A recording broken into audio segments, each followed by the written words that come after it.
First lesson of the third unit, 3.1, is on Salonika, the Jewish metropolis. I talked about the golden era of the 16th and 17th century. The 18th century is a period of decline after Sabbatianism and the false messiah, and everyone selling all their property and falling into dismay.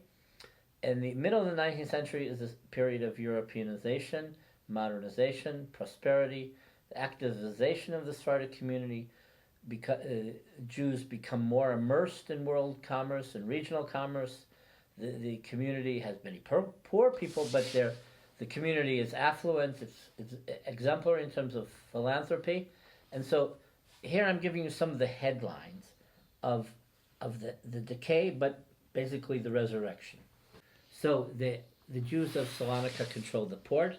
They were the custom agents. They were the stevedores, the port workers.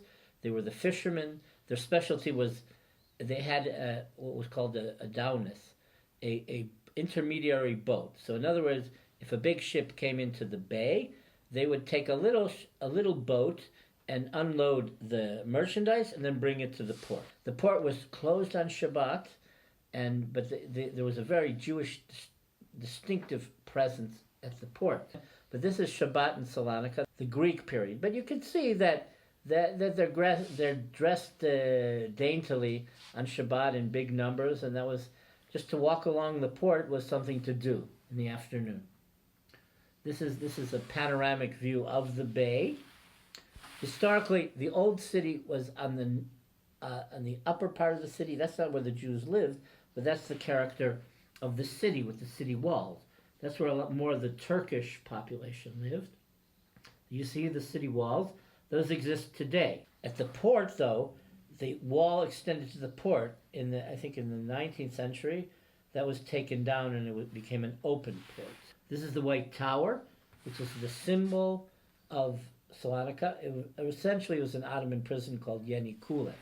Per se, it has no Jewish connection, but it's just a symbol of the city. This is like an Ottoman house. Notice the rooms and the, sort of the porches strutting out. That's very typical of Ottoman architecture. Also, that's how you can identify a neighborhood, let's say in a Greek community or an Ottoman community where Jews lived. This is one of a rare picture we have of a Jewish family standing outside their house. There's no windows. It's pretty Spartan, but they look very authentic. Notice the dress of the woman.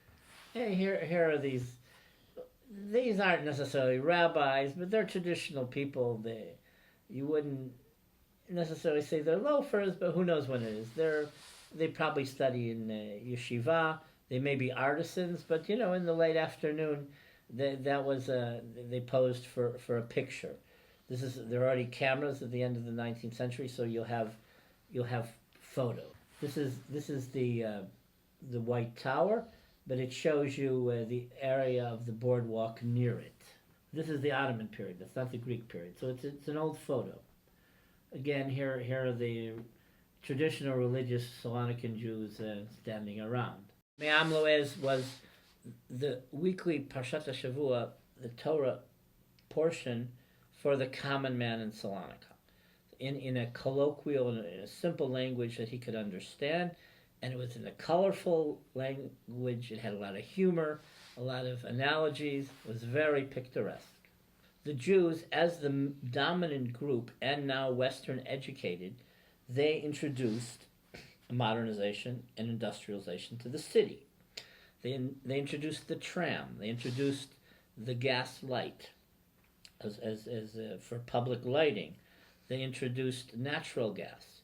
They introduced eventually electricity, and of course the trains for the region, and this changed life tremendously. That's a contemporary picture by the White Tower, but those were gas lights put in the Ottoman period by Jewish pioneers. So the people in the Alliance, like Joseph Nechama, he was a pioneer in entering the gas lights.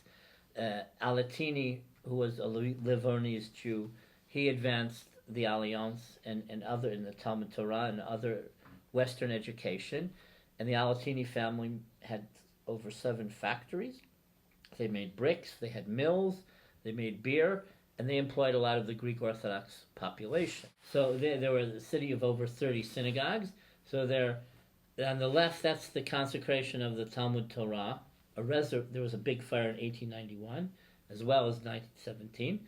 After the 1891 fire, they had to recreate the Talmud Torah, which was a synagogue plus a communal school, plus it had other functions.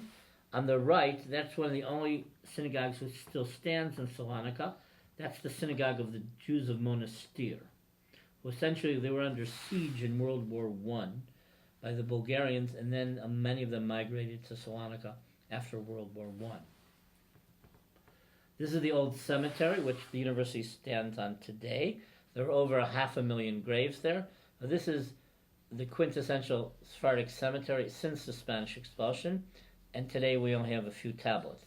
The Nazis ordered its destruction in 1942, and beginning of 1943, but this is a landmark. This building is called Matanot Levionim.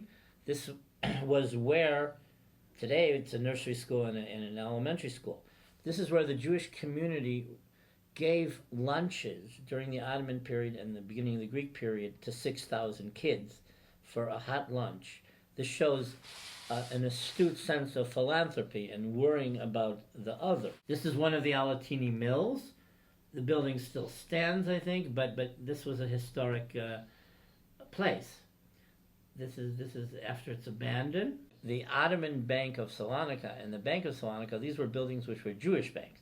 The Modianos, who were Sephardic Jews, originally Livornese Jews, they were bankers. There were the Moseris, there was the Mar family, and many of these were noted big bankers. They also had branches in Paris and in Austria, all throughout Europe. This is the Modiano Market, which still exists today. It's a dead horse under the Greek government now under austerity, but it was a lively place, it's sort of like a Sephardic replica. These are Jewish villas, more in the eastern part of the city, on a street called Vasilea Olgas, or Queen Olga Street. So one of these mansions is the local historical museum. Some of them are even converted to like B&Bs, but they still remain. So you see the wealth. The followers of Shabtai Tzvi who converted to Islam were called Dunmei. They also were, some of them, especially one of the sects which was called Kapanji, they were very, very astute, wealthy tobacco merchants. So there's also a mansion, a villa of the Kapanji family in Salonika. This was the Alatini villa, which is this is the pedagogy school and foreign language school of the university today. Originally it was a mansion of the Alatini family, and then when the Young Turks revolted and the Jewish socialists attacked the capital, they took the Sultan Abdul Hamid prisoner and they brought him to Salonika, where he was put in jail in the Alatini mansion. There's another Alatini mansion at the edge of the city near this Campbell neighborhood, which was burned down in the 1931 riots. The Alatinis lived in various parts of the cities. Most of the wealthier Jews, who often weren't Ottoman subjects, they were Italian or Spanish or whatever, they lived in the eastern part of the city, very far out from the Jewish community. The center of the city today isn't where the Jewish center was. The Jewish center was more toward in the middle part of the eastern part of the city. So there was Judeo-Spanish theater. Some of the plays were held in like major cinemas, like called the Patay. In Salonika, the Jews didn't own the cinema so much. In Istanbul, they did. But this is just a replica of what we have. This is a postcard of that cinema. This was actually from the Greek period. It's a Jewish demonstration, but it just shows you that it's a big community, a big mass of people.